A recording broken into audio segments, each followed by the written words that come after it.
Menko Bidang Pemberdayaan Masyarakat Muhaimin Iskandar menyatakan hingga sekarang belum ada pembahasan soal pemberian bantuan sosial sebagai imbas dari penerapan pajak pertambahan nilai atau PPN 12%. Muhaimin Iskandar menyebut bansos prinsipnya diberikan pada mereka yang membutuhkan termasuk kelompok kelas menengah. Muhaimin menjelaskan untuk kelas menengah kemungkinan penerapan PPN 12% dipilih-pilih. Ada beberapa kebutuhan yang nantinya tidak dikenakan PPN 12%, misalnya bahan pangan dan kesehatan. Ya, belum ada pembicaraan soal bansos itu, tapi bahwa pemerintah akan berusaha agar beberapa beban itu tidak terkena PPN. Misalnya pangan nggak kena, kemudian beberapa yang terkait kebutuhan-kebutuhan. Selain penerapan PPN 12% tahun depan, masyarakat juga dihadapkan dengan sejumlah kebijakan pungutan baru dan rencana kenaikan tarif. Di antaranya tabungan perumahan rakyat atau TAPERA, kenaikan iuran BPJS, program dana pensiun wajib, dan asuransi wajib kendaraan bermotor. Tahun depan masih ada lagi perubahan soal skema subsidi BBM, penyesuaian tarif KRL berdasarkan NIP, penerapan cukai minuman berpemanis, dan penerapan pajak penghasilan untuk UMKM.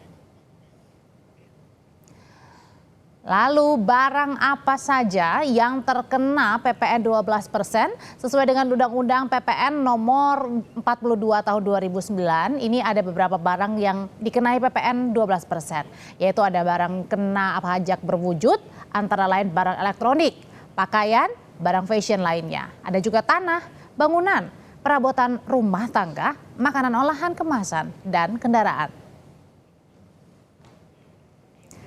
Kalau yang ini ada juga barang kena pajak tidak berwujud, yaitu barang yang punya hak cipta seperti karya seni, karya sastra, karya ilmiah, paten, merek dagang, dan lain-lain. Ada juga soal penggunaan peralatan atau perlengkapan industrial, komersial, dan ilmiah juga kena PPN.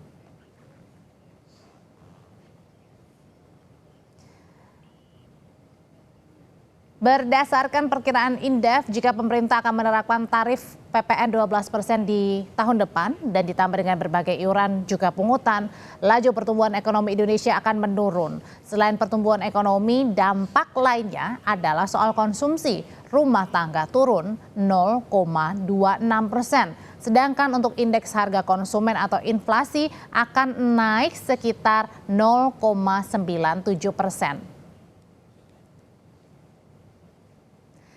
Saudara, dampak kenaikan PPN menjadi 12% lainnya menurut perkiraan Indef adalah tingkat upah real pekerja akan turun 0,96%. Tingkat kesempatan kerja agregat juga turun 0,94%, sementara untuk nilai ekspor turun sekitar 1,41%, sedangkan volume impor naik 0,05 atau 0,85%.